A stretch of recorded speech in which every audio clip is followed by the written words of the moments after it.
This is Jake Ciely, and I'm the blown ACL that ruins your football season. Good news, everyone! Let's get dangerous.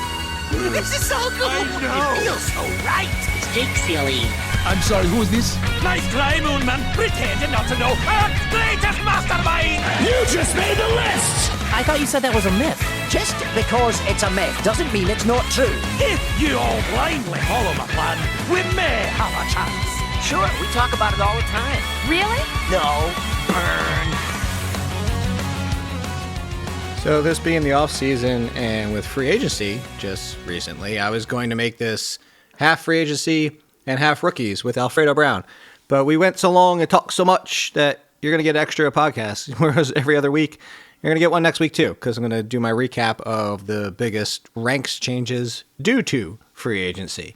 So, yeah, that's what you can expect. And if you're not used to this podcast by now and not used to being able to talk pop culture, TV shows, and randomness, you're going to be disappointed because that's how this starts and ends. But plenty of great fantasy football stuff in the middle. That is Ziggy barking in the background, our brand new dog. And yeah, let's get to it. Well, wonderful, good friend of me, not just the show, of me. One of the coolest dudes, I'd have to say, that I've met within the past 4 years now. Question mark? Yeah. I'm Ron Burgundy. Yeah. I don't know about that one. Thank you to Jay Felicio for introducing us, but it was definitely one of the better introductions, and not just good friend of the show, but good to talk shows with. And that's what I was going to ask you is twofold, Alfredo. People know before we talk. Oh, by the way, Alfredo Brown. But you know what? Pause. Alfredo, I might tell everybody pretend GM and everything you're working on before I just dive in and people are like, who the hell has Jake been talking to for the last 30 minutes? Well, hi, buddy. Yeah, it's Hi. it's great to be on. Thank you for having me on. Yes, we're going on year number 4 now. It's I'm glad you're keeping track of it. Yeah.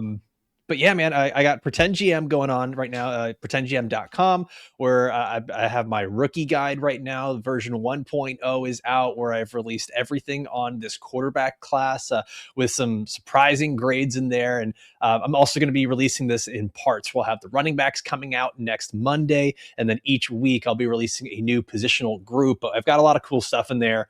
From my film grades to the relative athletic scores. I've got a 3-tier player comp from like lowest fantasy to median to high. That way you can kind of see the range of outcomes for these players in Dynasty and Fantasy. I'm going to have a full medical write-up from Dr. Vignesh Doraiswamy on these players that have injury concerns. And then I've got a full consensus rankings there from Fantasy Pros, Draft Sharks, obviously myself as well in there, and Dynasty Nerds as well. So there's just a full consensus ranking of everything. And that's right now still at the pre-order price. So I'm not going to push my product here on your show, but yeah, go check it out, guys. Yeah. No, go check it out. Mine's already out. Like, pretendgm.com. if they're part of the Athletic, they get my, like, I don't have a guide. Like, well, I mean, I guess it quote unquote is a guide, but mine's, I don't know, for everybody out there listening, they might have seen it. They might be coming from you, but mine is short hit, 2 sentences. And then I do a smash up comparison because that was fun to me to combine 2 players' names. Well, actually I'll bring up a few of them while we're talking, but I don't have the full guide, and I'm not just, people know by now.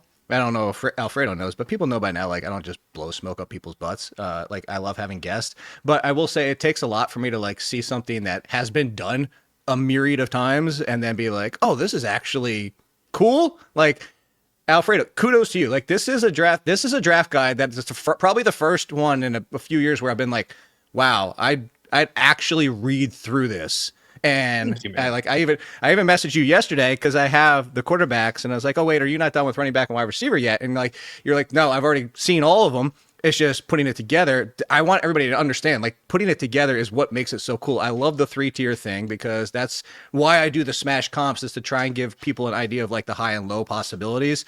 Again, everybody out there, if you're going to spend $10, that's the pre-order price, right? It's still $9.99. Yes, I don't want to spend $10 and get this one. Like, there's a lot of draft guides out there. This is the first one in a long time that's been like, oh wow, this is worth actually spending some extra money on. So there you go. There's my 5-star review for you, Alfredo Brown.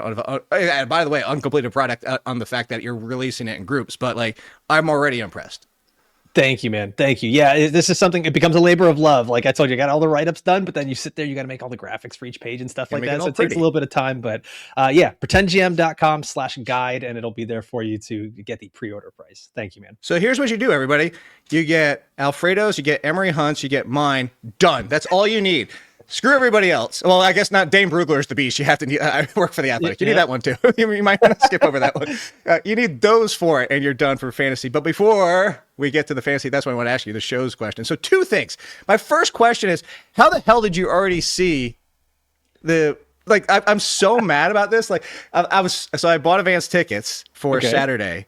Oh, and it's the first movie I've probably like 2 months that I'm going to the theaters. For everybody, that Project Hail Mary is what I'm talking about. Amazing. And even a Thursday, even a Wednesday night, I'd be like, okay, whatever. No, Alfredo's out here at the beginning of the week going, just seen it. It's one of the best movies. And I saw that tweet. I'm like, how bleeping dude, how did you already see this movie? How did this happen? So this actually has nothing to do with unbinged. Like sometimes I'll get access to shows early and be able to watch those. This was just straight up Amazon Prime members. You had there's certain theaters where there was an early release on March 13th and March 16th where you could go to. So my wife saw that. She knew I was really excited because I just finished the audiobook, and she knew I was really excited to go watch this. And she surprised me with it. She's like, hey, I found this. Wow. It was in my email. We have to drive an hour to this movie theater, but if you want to, let's do it. And I was like, hell yeah, let's make a whole date night of it. And so we hopped in the car, drove an hour, watched the movie, and it was just, I was smiling ear to ear the whole time, laughing, crying. Project Hail Mary it's going to be one of the top 5 films of the year. It was so awesome. Yeah, that's what you said, and I'm really excited to see. I'm more excited to see it than I already was. Oh, question for you, the second part.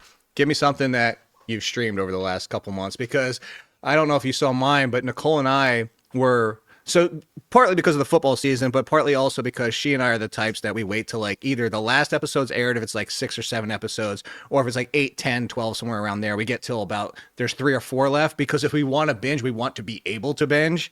Mm-hmm. And we waited for The Night of the Seven Kingdoms. By the way, one of the only books I've ever read.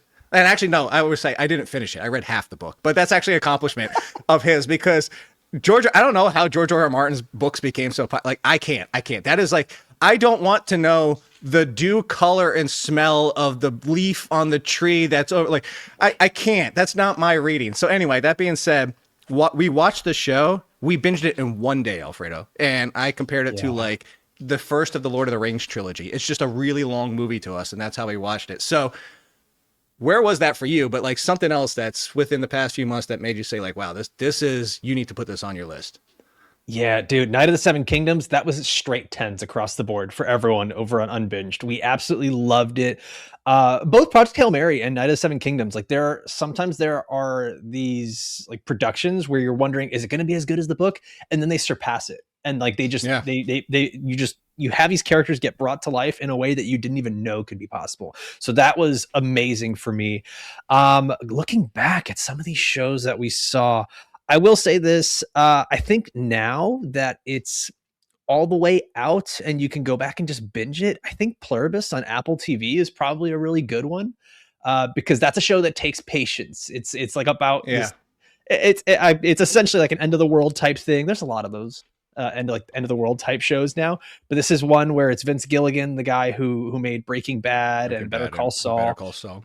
Yep. I'm one of the people who actually thinks Better Call Saul is better than Breaking Bad. That's crazy. Oh, I've heard that. No, I've heard that from like a decent, like I don't think that's as controversial as you think. There's a Better Call Saul hive out there, Jake. The first season of Pluribus I will compare to the first season of Breaking Bad, but it feels like, I think it's more, like Pluribus season 1 has what my same issues with season 1 of Breaking Bad, but I feel like it encompasses the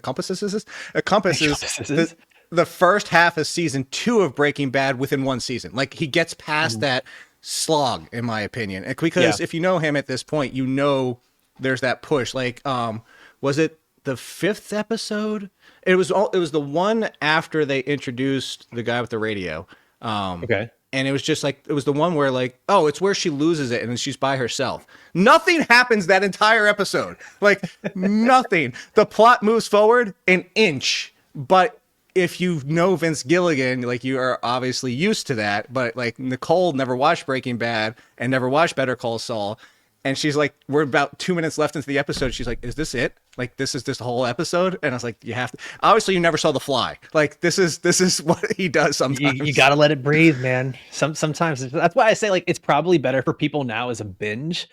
But yeah, that show was really interesting. It makes you just have I called it like a sci-fi Seinfeld. It's a show about nothing, but it'll just make you question everything. If we're being totally honest. That's right. And then I actually muted because I laughed. If you can't see it on video, I muted so you didn't have to hear that. And then let me see. Right now, I'm watching The Pit on HBO and Paradise Great show. on Disney/Hulu.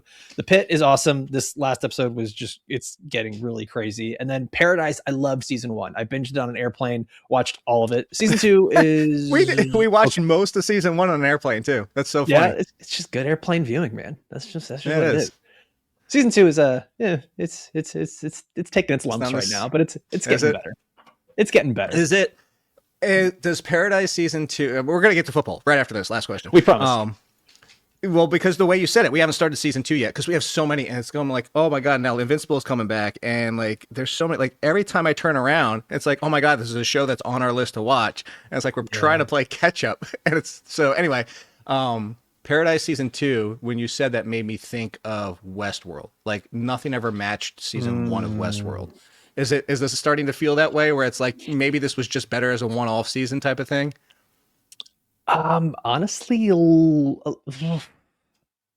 I think they can land the plane, but I'll say this is like tonally, it's been very weird. It's been very weird in like the world is now expanding. They're outside of the bunker, and there's new characters, and then those characters are in for like an episode, and then you're kind of just like, there's a lot of inconsistencies from season 1 to season 2. The things that made season 1 so special just aren't quite there, but we're also halfway through the season. So, we're a little more than halfway through the season. So maybe in these final like 3 episodes, they'll really wrap it up and put a good bow on it. But it does feel like a very odd tonal shift. And I think the sci-fi element might be going to a place that's going to potentially lose some people. I don't want to give away any spoilers, but it feels like they might be jumping the shark with some of the sci-fi stuff they're about to do. Okay. All right. Football, I promised. I did say we were going to talk that. We are talking rookies. We're not going to talk a ton. Make sure, like I said, go get the guide, go check the Athletic and everything like that. But some of the bigger names, we're still well over a month away. But quarterback first, I feel like, so here's where I'm going to go. Well, as I ask the question, you'll get an idea where I'm going to go with these. So the first one, obviously, Fernando Mendoza. I understand when we get to the next quarterback, super flex, but we're talking one quarterback here. And what I wanted to ask you is what you see from Mendoza for what you hope to get in fantasy. And so my smash up that I was talking about before, when I smash up comp, it's not always 100% like this is who the player is. Like I think I've tried to lean a little bit more because people, and I'm not calling people stupid, it's just like you see, you're so used to the comp being a 1-for-1 player that to say this is the fantasy comp, which could be a completely different style. People are like, how do you see that? And it's like, well, but that's the style I see in fantasy. So Fernando Mendoza, I think you've probably seen this. Everybody keeps calling him Jared Goff with rushing, Jared Goff with rushing, Jared Goff with rushing, Jared Goff with rushing. Like, I actually see a little bit more Baker Mayfield, Brock Purdy, that's why I called him Baker Purdy, where I actually think that unlike Jared Goff, where it finally took the right system, is that you can make that argument that's what happened in college. And I'll take it one step further to say this, Alfredo. My buddy who's a Raiders fan might just be looking through this with Raider color glasses, but he said, you know who had a similar college career is Joe Burrow. And I was like, dude, chill out. Like, let's not call Mendoza Joe Burrow. But I get his point. So what is the best case fantasy scenario you see from Mendoza? Because we know, at least one, we know 100% where he's going. What do you think the bet? Like, can he be top 10? Can he be QB1 as like, I guess that's only 2 more spots. QB1 as a rookie. Can he be top 15 as a rookie? Is it somebody we're going to care about in this first season?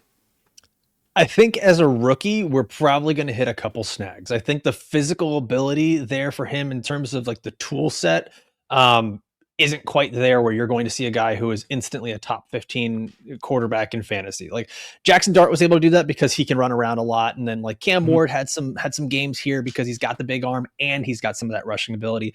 Fernando Mendoza is kind of the lukewarmiest of like physical tools type quarterbacks here. And funny thing, you mentioned Brock Purdy. That was my first comp for him. And then as I kept going, I was like, no, Ty Simpson is Brock Purdy. I'm going to make that one work over there. So I moved him around. And then I looked at this from when I make a player comp, I look at both who they resemble physically, what they've done analytically, and how it can pertain to fantasy. So I'm trying to match as many things as I can and do sort of the 3-layer comp. And I went with Matt Ryan as his high-end comp here. From a physical standpoint, from an analytical standpoint, and then fantasy, he can be a top 12 quarterback, I think. And that ceiling is there for him in his career. The issue for me with Mendoza is that he is a timing guy. He doesn't do a good job of creating outside of that structure. When he is forced off of his platform, and we saw this a lot in the Miami game in the national championship, every time he was forced to roll out, he loses velocity on his pass, he loses accuracy, and accuracy is his calling card. So if you have a guy that needs to try to create outside of that structure, which that Raiders offensive line will probably force him to create out of structure a lot in his rookie year, it's not going to be great. He had a lot of these one read throws where everything was just scheduled back shoulder throws to Elijah Surratt. There are things there that concern me, but I think he's got the intangibles to be a guy that improves over time. The Raiders are obviously going to invest in him with the number 1 overall pick and try to put good pieces around him. He's got Brock Bowers. He's got Ashton Jinty. Whatever they can get around him at wide receiver, I think can work. And he's a safe decision maker. Like this is the most Tom Brady coded pick they could make for Tom Brady, essentially, who owns the Raiders. He does. I'm glad that you brought up the Ty Simpson because that's where I was going next. Is the only 2 quarterbacks we're going to talk about today. The thing with Ty Simpson that I saw is that, I mean, we actually everybody saw pre-injury. We're like, oh wow, maybe we need to take more notice. Very obviously limited starting career in college, but even when healthy, what I saw that is my biggest concern for him is all those passes over the middle of the field. I'm like, these are going to be interceptions and knockdowns in the NFL because the anticipation of placement, even when healthy, in my opinion, was non-existent almost. It's like a lot of it was the talent around him. And I know it's not the talent of all the years that we usually see from Alabama, but there's still plenty. So it's funny that you said that because my comparison for fantasy purposes was potentially bad Bryce Young and then Bo Nix outside of the 3 quarters. And then the best side of it is the best of Bryce Young and the best of Bo Nix that we've seen in 4th quarters. That kind of gives you the idea that I have for him. Are you more in line with me or are you more on the positive? Because there are some real Ty Simpson stands out there that like really think like, oh, he is a 1st-round talent. And I'm like, I definitely don't see that. Well, this is where we're going to disagree a little bit, Jake. Okay, I'm not going to say that he is a bona fide like top 15 type pick. I get why Mendoza is in this draft. I think for this draft, Ty Simpson is a 1st-round pick, especially with how many teams need quarterback. I think the talent is not that far behind Fernando Mendoza. I think this is a very different player if we're not talking about the injuries. I know you mentioned the injuries and how much worse he played when he had the injuries, but like I go back, week 8, bulging disc in his back. He then starts to take pain meds to alleviate it, loses 20 pounds and gets gastritis, which I had to look up what that was. Then week 13, he gets elbow bursitis. Week 15, a fractured rib. And that's the big bowl game where everyone sees him go up against Indiana. And just like, I don't know, man, like there's not many dudes that have like a messed up back, lose 20 pounds, elbow injury and fractured rib where you're like, you could have played better, you know, like it's just, it's not that. And like everything from a statistical standpoint. Yeah. So the big thing for him and what I think a lot of the concern comes from is that when he gets faced with pressure, particularly pressure from the outside where he can't escape the pocket, he steps up into the pocket and his feet get worse. And that's what happens to him where normally he's got amazing footwork and he's actually very mechanically sound as a quarterback. But I think what happened is once those injuries started to come in, he played scared and he played a little more erratic and he was throwing balls with his feet really close together. And that led to him hanging balls up there and being inaccurate. Either it's getting picked off or he's just missing guys. And that was a big issue for him as the season went on. So if you look at the later games, the film looks terrible and people ask, what happened? What happened? Well, that's what happened. He was not the same guy. And something for him that allows him to throw the ball and fit into those tight windows that you're talking about is he's got a really sensational hip torque, which is like a weird thing to talk about with a quarterback. But we always talk about these elongated releases and how they can actually get the ball around. He does that really well. He's the son of a coach. He's been around the game forever. And even though he doesn't have the strongest arm, when he's in game mode, like he's throwing the balls harder in the games than he even was at the combine. And I was there and I was just like, oh, that's not the same arm I saw in film. And you go back to film and you're like, holy smokes, he's throwing ropes that are he feels 40 like yards. He feel like if you told me like if he was a former pitcher, like it feels like he's got that baseball follow through. Like I'm with you. I forget who I was talking to, and I said like when he follows through, I'm like, is he going to get some late call penalties because he's still like the ball's out and he's still got the motion going? So I get it with you on that. Like I'm just I hate that middle of the field, and maybe I'm hating on him too much, but I get it. I get like I've seen it. Like I see the potential excitement. It's just, I'm wondering if part of it might be what you said, like the very first part is that if it was, it's this draft. If it wasn't this draft, will we be even talking about him as a day 2 potential? Well, yeah, and a lot of that is because the 15 starts. Like you're not excited about a guy that has 15 starts. Why weren't you starting earlier? Like why? He's not a guy that's. But you can go back to the same argument of Mendoza and Joe Burrow. Like they had more starts, but they also never had the production until that final year. So, all right, this dude being the easiest. So I'm not going to ask you your Jeremiah Love opinion, because unless you were coming on the show and being like, I think he's a mediocre running back, you're not going to say anything that nobody like. So I do my smash comps. This isn't like I went to Pokemon with this one. I called him like following a rare Lucario in your packet, and I called him Lamarco Gibbs because I included the Lucario in there. So no, here's how I want to phrase this question. I don't need your love breakdown. Nobody does. Is there a team where you're going to be like, oh crap, he's going to Ashton Genty his first season? Because we've seen everything from the Titans at 4 to the stupid Giants that I don't believe Harbaugh's that dumb. But, now you're talking Washington, which actually would be appealing even with the signing. And you go down to originally the Saints were in the mix, but now they're out. The Chiefs are out now, probably with both their signings. And then you start to get to like, well, do the Cowboys surprise people? What if he goes to the Ravens and now he's behind Derrick Henry for at least one?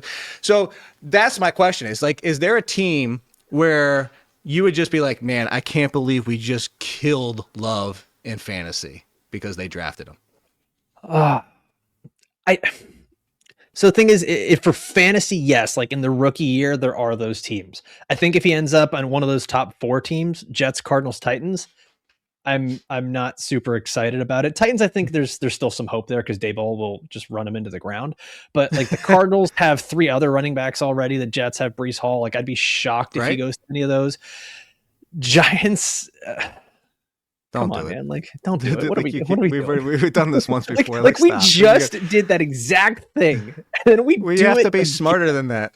All right, here I'll give you one. I'll give you a toss-up. How about this? If you had a choice, would you rather see him drafted to the Giants or the Giants, the Titans? That was my Brian Daboll. Like, would you rather see him go to the Titans at 4 or fall to 14, knowing it's probably 1 year of sitting behind Henry? Oh, that's so interesting. Wow, that's an interesting one. I like that. Right?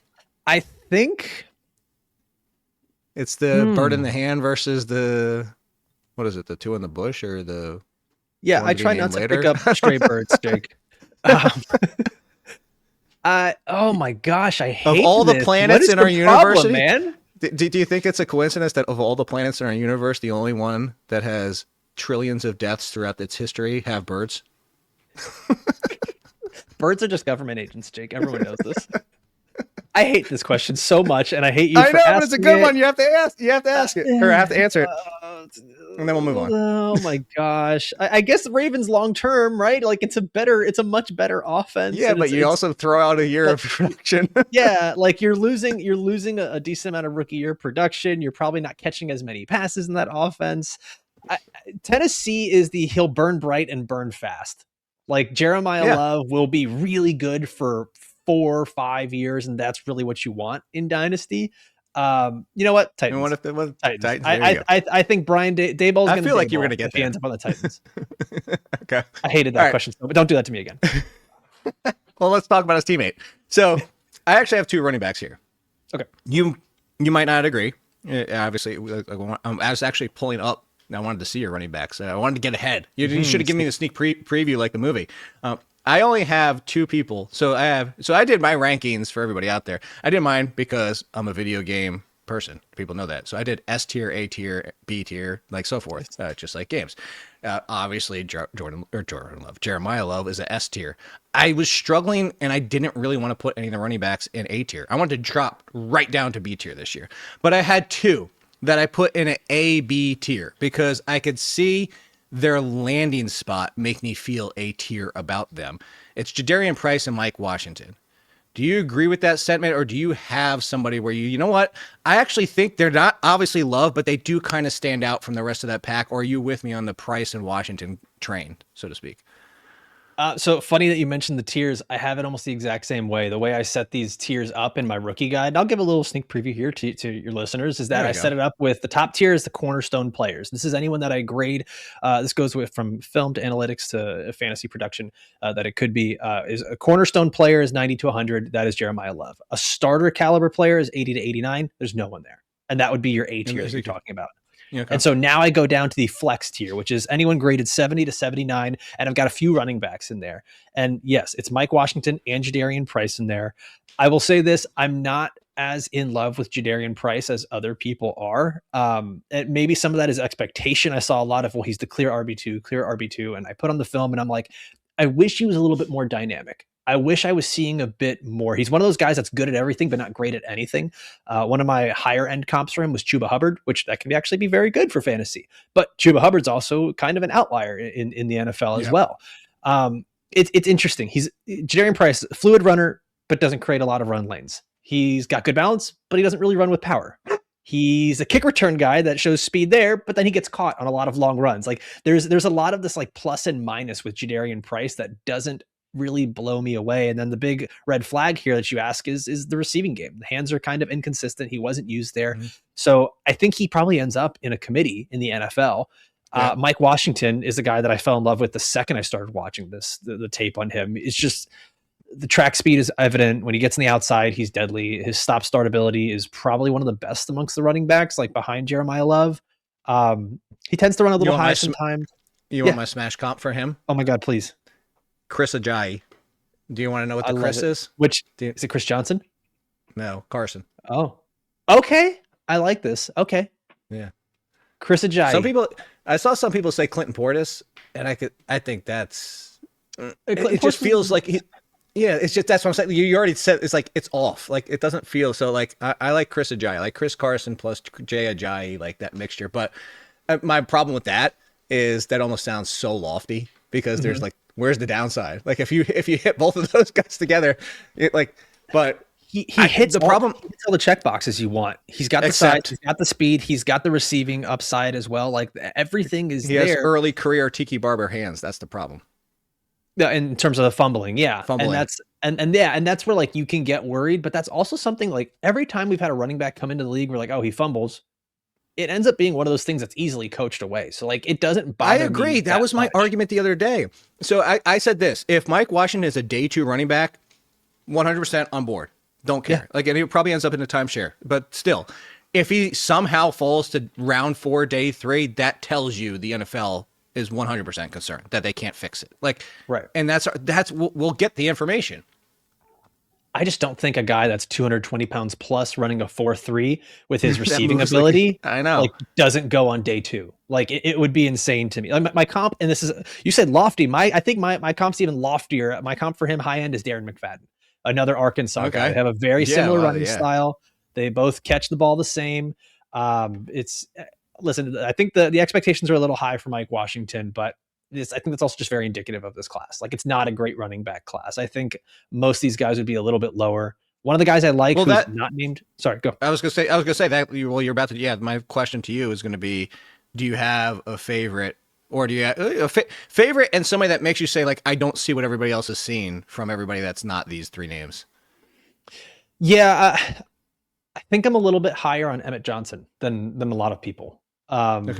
The Nebraska running back. And I know he's like a little undersized and everyone got really disappointed by the 40 time that he ran. And it's funny because we do this every year. 40 times don't matter if you like the guy, and then 40 times do matter if you have questions about like size and stuff like that. Emmett Johnson's a better gap scheme runner than zone scheme runner, and that's very similar to a Kyron Williams. He can do all the things that you want from a running back. Listen, all these guys are going to be part of a committee. He can get to the second level with ease, but he doesn't have the breakaway speed. Actually, some fun stats for you, Jake, here. Okay. 36 runs of 10 plus yards was second most in the class. 86 missed tackles forced, first in the class. Like this is a guy who's he can make people miss in tight spaces. And then we're talking about fumbles, no fumbles. No fumbles, like whatsoever. He's a good receiver. He can make guys miss. He's small. Like he's small. He's going to be part of a committee. But outside of Jeremiah Love, I don't think there's a running back here that's not going to be part of a committee. I'm 100% with you. I actually called him Kyron Gainwell. Kyron Williams, Kenneth Gainwell smashed together. Like, and Kyron Williams he's not amazing. Like, and in the receiving, but like he gets 30 receptions. But I actually think there's a little bit of a higher ceiling for Johnson in that aspect. All right, so this is another similar easy situation to Jeremiah Love. There seems again, unless you're going to tell me, hey, I don't have these big three. It seems the big three are Lemon, Tate, and Tyson. Like, you have the same big three. Like, okay, we kind of seem to have a big, not you and I, like the industry. This seems almost every year at this point. There's like a big three wide receivers. So, is there somebody of those three? Because this is the other way to look at it, is if there's three, the likelihood is what we have been seeing is that two hit and one has an issue. And it's not like, you know, the team he falls to or situation where, like, and I guess that's kind of where I want to go with this. Of Lemon, Tate, and Tyson, who do you think is at the most risk? And obviously teams are going to depend on because they get drafted. Like we just saw it with the Seahawks and Jackson Smith and Jigba and the Bears 2 years in a row and burying their third wide receiver. The talent. I don't want to talk about that. I want to talk about where the player themselves could land in a spot where you're just like, regardless, like let's say they're all number twos. They're all the number two wide receivers on their teams. Who do you think could have the most issue as a rookie? Wow, that's a good question. And this is probably not going to be a popular answer, but I think it could be Makai Lemon, who I know there's this wide receiver class is all about picking your flavors. I think all three of these guys have phenomenal strengths. All three of these guys have a red flag somewhere. They are separated for me by less than 1 point on my grading scale. All three, like they are all right there. Carnell Tate is the safest with probably the least upside. Jordan Tyson has the most upside for me. And then Makai Lemon is one of these guys that it's honestly, he's sort of inexplicable. He's the smallest one. He might be the slowest one, but it's just like, to use a very non-scouting term, he's just got that dog in him. Like he's super aggressive. He comes back to the ball all the time, strong hands. There are things that he does though on field that worry me, which is he's not great with his spatial awareness. Sometimes he'll just run a route right to exactly where the zone coverage is. You know what's funny? You ready for my smash up of him? Let's go. Deontay St. Brown. Deontay Johnson meets Amon-Ra St. Brown, but like I chuckled because that was Deontay Johnson was inconsistent because of what you just said, and that's why I chuckled. It's just he can do a lot of the things physically. And I know people are worried about like, oh, he's small or he's slow or he's this and that. The dude wins contested catches. He does a lot of things. I would say where I'm worried is three things for him: getting off of press coverage on the line of scrimmage, which he might not have to do a whole lot of that in the slot, and if the team's going to move him around. I'm going against data here, but his yak ability is data-wise is one of the best in the class. I didn't see a special guy when it came to that. Like he doesn't make a lot of people miss consistently. He's not breaking a lot of tackles. He's not super dynamic in tight spaces. And then it was, for me, it's spatial awareness is like the number one thing I'd look at with a wide receiver. You are a chess piece. And if you're not aware of what the board looks like, you are much less valuable as a wide receiver. And for me, I just like, I saw him just running right to the teeth of the coverage on too many routes. And I think some people, I'm not going to say this, but there was a lot of talk about things that happened at the combine. Just like social awareness of like his interviews that were there. You know, and then like there was another clip of like a coach explaining a drill. It's like, okay, we're going to go at 75% speed. And he was basically walking through it. And he's like the only player where the pass went 15 yards over him. So like there's small things here. I'm not going to pretend to know the player, but there are things that happen on film that make me say, I wish he was more aware of what's going on around him. No, you're not wrong in all that. And I kind of had a feeling that you would answer with Lemon. All right. So similar to running back, I do have an A tier. I guess not similar as I actually have a definitive A tier. Somewhat similar. It's not very large. I have one A tier wide receiver. That's it. The end. And I know I'm actually kind of more of the anomaly on this one, mostly because I just look at a lot of the Bs, which we're going to kind of touch on, but a lot of them are just like, I feel could fall into, they're just never more than the wide receiver 3 on their teams. And there's aspects where like Zachariah Branch, I'll throw him as if Zachariah Branch gets drafted as a team and he's automatically the number 2, as we've seen last year, depends on what you do, is like, okay, I'll be like, you know what? I could see him dipping into the A tier, but I just see enough concerns that I have one. And maybe this is the fact that I'll give everybody the smash up comp first. I called him Wandale McConkey. That kind of gives you the idea of like, all right, this is a good dude. Watched him at NC State. Frustrated, like me watching as a Notre Dame fan in that game, like this kid's good, and then watching him progress and switching schools in Texas A&M. I just feel like Concepcion, and I looked that up. It's actually Shun, not Concepcion. He pronounces it Concepcion.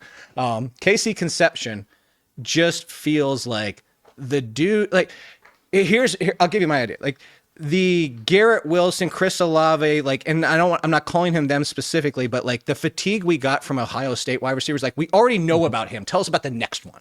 Like I feel like Concepcion just did so well for 3 years overall. Not like, I know there was some dip in there, but like he did so well that people are just like, yeah, we know who he is, and then we want the flashier guy, and he's not super flashy. Can I get some support on my Concepcion love, or you're gonna tell me like you're kind of like, he deserves to be with the other names like Boston and Branch and all the rest? So interestingly enough, I do have him in that next tier, just like you said, not with Branch or Boston. I actually have him with Omar Cooper Jr., who I really, really love. He's in my B tier too. Okay. But KC Concepcion, he does things that like not a lot of wide receivers from this class can do, which is one, his route running. He can get defensive backs on roller skates. Like he does a really good job with creating leverage because he knows he's not a big guy. And despite having this like legitimate speed, I will say it doesn't always show up on film. But what he does shows up more after the catch. Yes. Which is weird. Yes, and I think with him, a lot of it is he thinks too much while running his routes, but oftentimes that helps him because he's able to create leverage, and he's so concerned with creating that leverage that it'll actually slow him down. And then once he's got the ball, like that's it. It's just you're a toddler with a cell phone running away. So like he becomes really good when he's looking for that open space. I will say, like, his routes, I want them to be paced a little bit better. He does run the routes all at the same speed. And that's something where, like, I say, okay, he needs to have better pacing here. The drops, people are going to bring that up. Yes, he's got the inconsistent technique. He'll have some body catches. He'll have drops in traffic, like over the middle, or like a DB getting a hand in there late. I think he's going to be a perfect complementary receiver in an NFL offense where he can be that wide receiver 2. You're not going to ask him to be that wide receiver 1. I do think there is a potential ceiling there. Like I put Stephon Diggs as one of the high-end comps for him, where he could be one of those guys. I think he's more likely on the Brandon Cooks, Jaden Reed, Khalil Shakir tier of player, where I think he's going to be one of those guys that's probably going to be a really good second receiver on a team for years. Teams are going to do their best to get him open in space and then try to let him win deep. But that's where I say all these positive things, but I also that's where I get worried is like, are you going to have him doing a lot of these more nuanced routes in the middle of the field? Or are you going to be like, here's a shallow crosser, here's a deep route, run these like 3 things over and over for us. And I would actually prefer, and I think that's going to be the case, I would 100% prefer if he's the number 2 versus being the number 1. Like I don't, like there's certain wide receivers, Shakir just proved it with the Bills. There's certain wide receivers that just can't handle being an NFL number 1 option on a team. And when you have a better talent alongside you, even a 1A, 2U being the 1B, if it's like kind of an equitable target share, like he's one of the ones where like I love him, but I'm with you. Like if you told me he's going in and he's the number 1 on blank team, I'd be like, ugh, I really would have preferred if he was the number 2. All right. So you brought up Cooper. So how big is your tier? Is that it? Or like how many more do you have before you get to because you said not Boston and Branch, how many before you get to the Boston and Branches of the world? So all right. I'll give away my tiers here. So you don't have to get no. I just a name or two. Like, I want you go buy the book. No, it's not much. It's not much. Plus, if they're listening this far in and they're gonna take the time to write these down and all of a sudden have rankings, like you deserve it. You win, guys. Damn you, commerce. So it's I've got Tate, Tyson, Lemon, And then my next tier is Cooper, Concepcion, and then tier break again. And we go down to that's when we go down to Boston, Brazel, Fields, Hurst, and Williams. Not necessarily in that order, but they're all kind of bunched in there. Oh, and Jeremy Bernard. So like there's some of these guys are in there, but I do think there is a distinct difference between Omar Cooper and Concepcion versus Boston for me. Like I'm not as big of a fan of Boston. And the other guy you mentioned, Zachariah Branch, I'm like insanely low on him. I don't think he should be a day 2 pick. I called him Xavier Austin for Xavier Worthy Tavon Austin, just to give you an idea. Like he is going to need 100% the right team, and that's my concern. So it's funny you said that Denzel Boston is. I felt like I was the coolest, not a huge fan of Boston even before all the testing and stuff like that. I called him Cortland Thomas. Like you fit as like that big, like maybe you find a Sean Payton big slot role somewhere, but I have legit concerns. So of the other names you mentioned, I'm going to see if you can guess which Smash comp this goes to, but I called them Romeo Lockett. That gives you, like, I don't even have to tell you the first name and last name of those two. Romeo Lockett is one of those names that you mentioned. Antonio Williams? No. Jeremy Bernard. Cooper. Oh, Omar Cooper. Okay. All right. So I really like the fact that like he can play that Romeo Dobbs, Tyler Lockett gets downfield, even though the usage comes out of the slot a lot. My concern is that an NFL team sees him and only wants him to play the slot and like just pigeonholes in there as in a 3 wide. Like we've seen slots work as in a 2 wide situation being on the field all the time. But there's my concern for that. So you I like Cooper. You sound like you're even a bigger fan than I am. So wax even more positively on Omar Cooper, if you will. Yeah, I think this is a clear first round wide receiver. To be totally honest, like I think in my opinion, I think he will go ahead of Concepcion. I think he'll probably be the 4th receiver off the board. I would have him be the 4th receiver off the board. There's a chance some team takes Denzel Boston or something like that in the first round instead. With me, like Cooper, he can win outside, and he's done it a lot too. Like he's been inside, outside as well. What I see here from this Indiana offense is there was a lot of those predetermined one read throws, back shoulder throws to Elijah Surratt that I mentioned with Fernando Mendoza, and a lot of times that would leave Omar Cooper just not getting targeted when he's wide open downfield. So it's like he does a lot of the things that I love from a receiver. And listen, I've been burned on this before, where I will fall in love with a type where he is strong hands, can win over the middle, he creates after the catch, excellent body control, fluid route runner. Like all these things sound great. But then there's also times where that player gets into the NFL and they're not set up to succeed. So with Omar Cooper, I just love the yak ability. 27 missed tackles forced last year, was number 1 amongst this draft class. He rarely goes down in first contact. And he's a guy that when I watched him, I was immediately like, why are we not talking more about this kid? Like I always heard about Surratt over in Indiana, and it was around the same time. You saw his nickname, right? Waffle House, because he gave it to himself because he said he's always open. Yeah. So I compared him to Keenan Allen, so I called him Waffle Allen. Waffle Allen. These kids haven't watched enough Hard Knocks where Chris Hogan was being called 7-Eleven, and it shows. I know. So it's the same take that I had is like, this has already been done. You're just stealing another one on that. Anyway, sorry to jump in, but finish your thought on that one. No, with Omar Cooper, like when I was watching, I was sitting around a couple of other people. This was when I was at the combine and I was watching the tape. Then I looked around to like Jagger May, Chris Allen, Rich Rebard. I'm like, guys, why are people not talking about this guy more as a first round pick? And they're like, oh no, yeah, Daniel Jeremiah just put him in his top 20 today. And I was like, really? And I went and looked, and he like, even Jeremiah like posted, he's like, yeah, I just got to the film on him. This is a top 20 player. And I'm like, yeah, dude, like this is a very, hold on. Never mind. I was about to take. I'll mention to you after the show. How about that? Okay. I don't want to take live shots at anybody like that. You just said something anyway. Okay. I know what you're gonna say.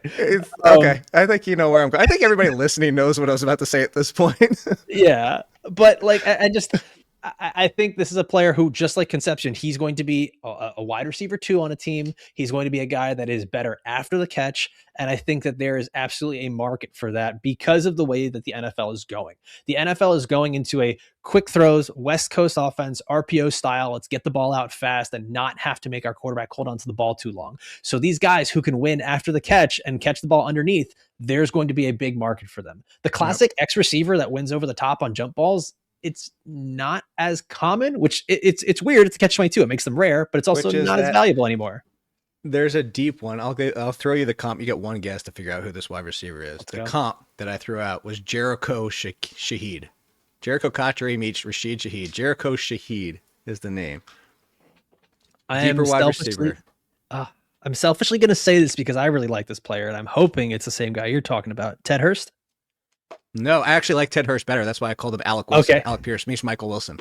Love it. There you go. Love it. So you have to go deep. Smaller school. I'll give you a second guess. I lied. Smaller school. Smaller school. Okay, so that puts me. Wait, no.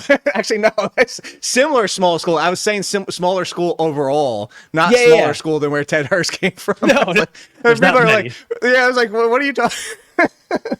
Okay, I'm gonna guess two just because I can. That makes me guess either Skylar Bell out of Connecticut or Bryce Lance out of North Dakota State. Bryce Lance. There you go. There we go. There you go.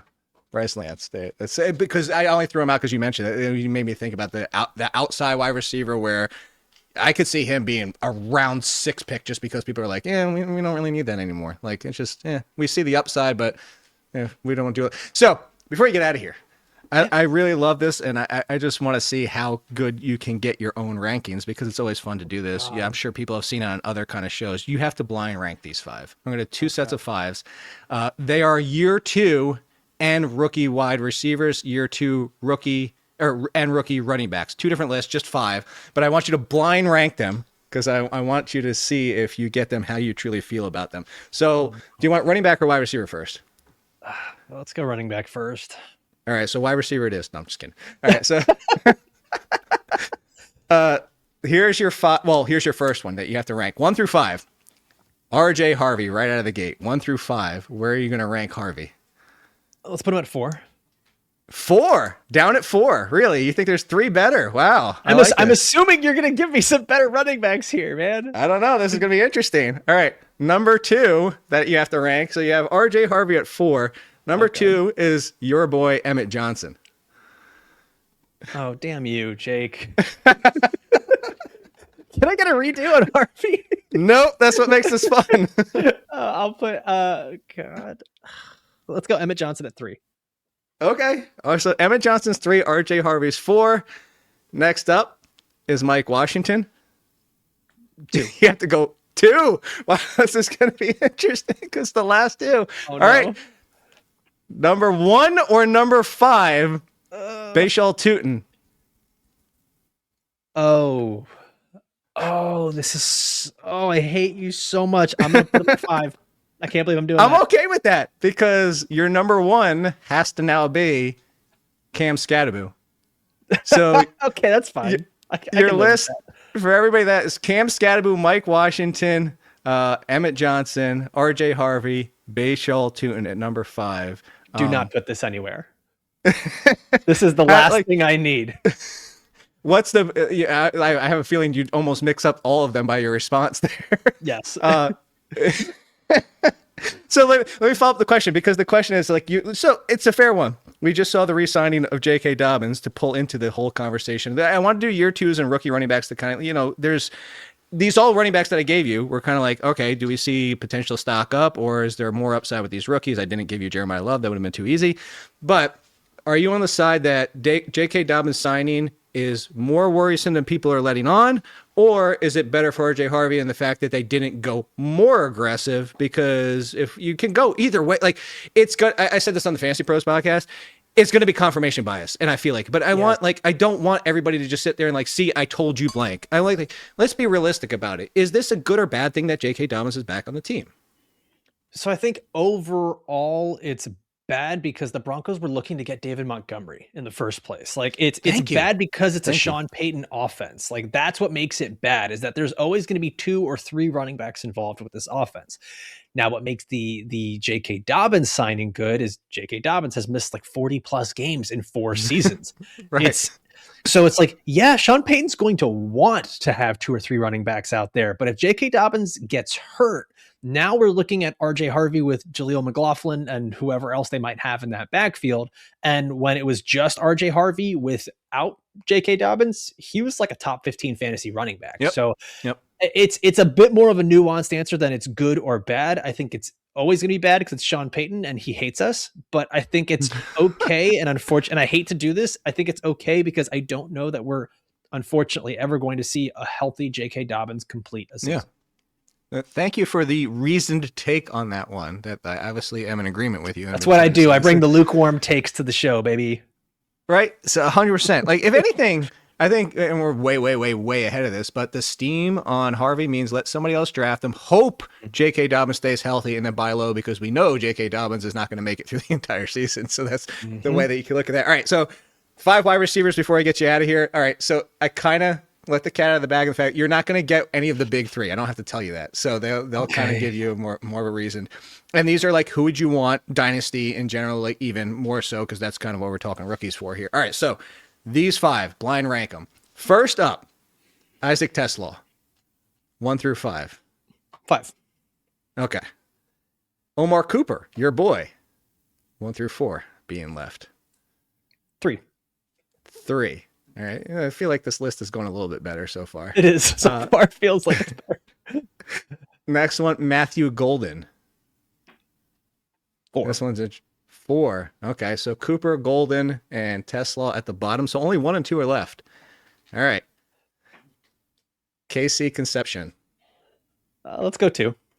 Okay. Which means you leave number 1 open for, let me see if you can guess this name. Somebody that I like. I'm not going to call myself the highest, but it felt like I was close to last year. Okay. Had a teammate that was also a wide receiver drafted in that one. Steve Smith, like, glazed the living hell out of this dude in the offseason. Does that tell you who this is? Did you see that one? I thought I was a big fan of, he shares the last name of another wide receiver in the NFL who's the number 2 on his team. I was hoping he could be the number 2 for the team that he's on immediately as a rookie, and he wasn't, because I'm going to give you so many hints here. Like, at some point, you just jump in and say the name if you know it at this point. His head coach waited till the bye to say, oh, they're not rookies anymore. Like that had anything to do with it. And he was potentially going to replace a wide receiver who destroyed his leg and might not even play as the number 2 or 3. Why am I blanking so hard, man? Him and his teammate both played for Iowa State and now play for the same team. Oh, okay. Yes, that would be, is this going to be Jaden Higgins or? There you go, Jaden Higgins. Okay. So you're putting Jaden Higgins in. Okay, I was going to say, Jaden Higgins at number 1. Do you want to re-rank Jaden Higgins? Like, again, I was really high on him. I said that he could be Marvin Jones or bad Dante Moncrief. That was my comp last year, was Marvin Moncrief. Okay. I was high on him, hoping that he could be Marvin Jones. Just be Marvin Jones for the Texans. And I'm like, that's why he could be a wide receiver 4 in fantasy as a rookie.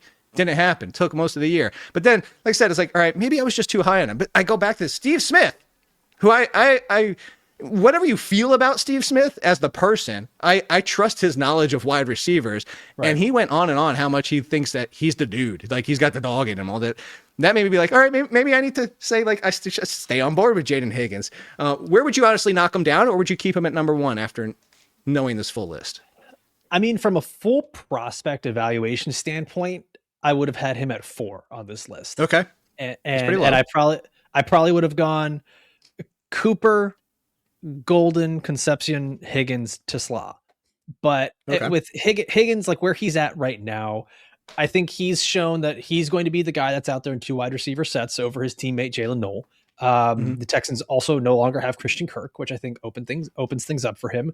And then also we're expecting Tank Dell to come back, but we also don't know what version of Tank Dell we're getting back. And that's more so going to be pushing Jalen Noel out of the starting lineup. Yeah. So I think Jaden Higgins definitely, he's one of these guys. I mean, like, he's on the cusp. If he can have a big year and make that breakout this year, I wouldn't be betting on the Texans offense to be taking that. That's the tough part. That's the big part. I also don't think most people realize Tank Dell turns 27 this NFL season. Like ancient. I know. Like, put him at the pasture. Get the hell out of here. Like, what are you doing, grandpa, in the NFL? As I say, as somebody who's almost 20 years older than him. I'm also officially now at the age where I'm calling NFL players kids. I hate it so much. Have you noticed it just happens too? It's not like you made the conscious decision. It happened to me a few years ago. I was like, this kid out there, and I'm like, wait, did I really just get the hell off my lawn? Like, it just happens. It's depressing, man. It's really depressing. Once you hit the third floor, like once you're in your 30s and you're talking about a 22-year-old player, you're like, yeah, this kid. Now I'm 35 and I'm looking at like these players who, when I go and I look at their birth dates, and I'm just like, oh my God, you guys were born like when I was graduating high school. Like, this is right. It's depressing. So before you get out of here, by the way, make sure you go pick up Alfredo's guide, $9.99, a great 99 you can spend. In addition, like look, you're spending that at The Athletic once a year, so there you go. They double down. There's no reason not to. It's cheaper than Chick-fil-A these days, and I love my Chick-fil-A. Nicole and I wasted potential TV streaming time. Stupid Netflix got us. They caught us. I don't know how it fell into our algorithm because we don't watch these shows. But somehow the algorithm popped up and it was like, is age really just a number? And it's this whole dating show about people who are extremely old and extremely young. They don't get to find out their age until they commit dating together. But the show makes them, if you commit to stay together, you have to live together after the show is over and start, like, I don't know how they enforce that. Like, I don't know. They didn't even mention if there's a prize at the end. Like, it's the weirdest dating show I've ever seen in my life. But these people matching up are legit like, oh, I'm actually 54. And then like the dude's like, oh, I'm 25. There's one where the ladies, you're looking at it. There's one where the lady matched with a dude. So she has a 29, a 25, and a 22-year-old. He's 27.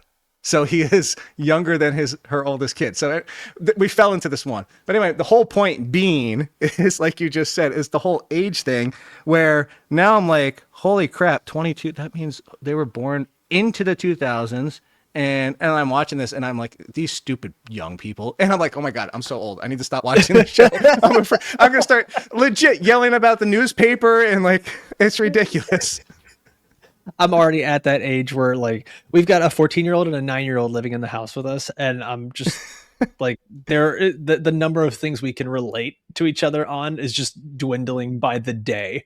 It's just wild, man. Like I told them I went to go see Project Hail Mary and it was 2.5 hours. And they were just like, that's so long. And I'm like, we have nothing. We have nothing left. Oh my God. But yes, make sure you're following Alfredo. As you can hear, that we went way, way, way longer than I ever planned on this podcast, just because this is what happens. This is if you're, by the way, if you're in New York this year, or you want to do the Scott Fish Bowl in New York, or you just want to come hang out, we are combining forces so you can hang out and see us, because I get that question a lot. And this is why, because meeting people like Alfredo and just learning the knowledge, but also just being able to talk for an hour and realize an hour just blew by is amazing. So thank you for coming on, Alfredo. I really appreciate it. No, man, thank you for having me. And this is awesome. I can't wait. New York, Scott Fish Bowl, Flex Leagues, everything together. It's going to be awesome. I'm excited. It's going to be what, year 4?